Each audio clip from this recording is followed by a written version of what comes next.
Hello, friends. Nice to meet up once again on yet another episode of By Leaps and Bounds. Today, I'm still on the principles of management and I'm going to take you through one more important principle. What is that? That relates to unity of command. Oftentimes, we find that instructions are given by many people, and the people who need to carry out those instructions find it extremely difficult whom to follow, whom to report to, and what exactly is to be done. That sort of a situation can only result in chaos. It is very important that there should be only one person at the helm who shall give the instructions that need to be followed, and in the form of a scalar chain it shall develop and progress towards execution of the instructions. This makes it very simple. I need to do what is expected of me as per the instructions given, and I need to report to my immediate boss, and thus the chain shall move on so that each one to his or her task, each one to his or her performance, and this shall lead to an overall performance that is very beautifully executed. This is not to decry the various other forms of organization or discipline that may exist.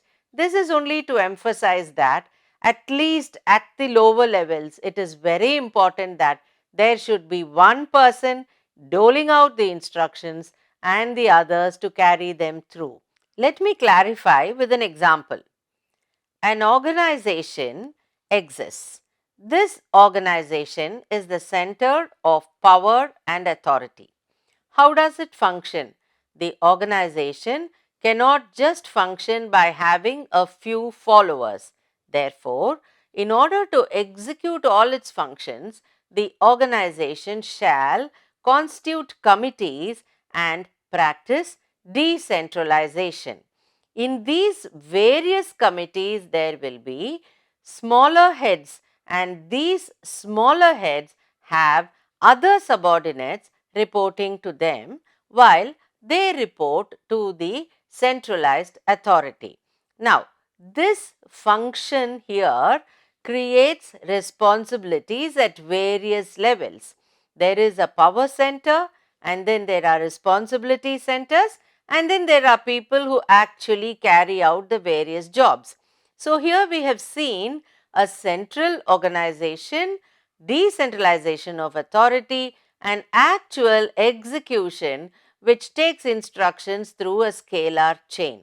Now, when all these three work together, I think the whole setup is complete, and it not only helps in actually proper execution, development of leaders at various levels, but in the ultimate analysis, we find that it leads to succession planning, which is the need of the hour in various organizations, be it a company, be it an educational institution, be it a sports development authority. At all levels, this shall be fruitful. Let's ponder on this for a while and meet again.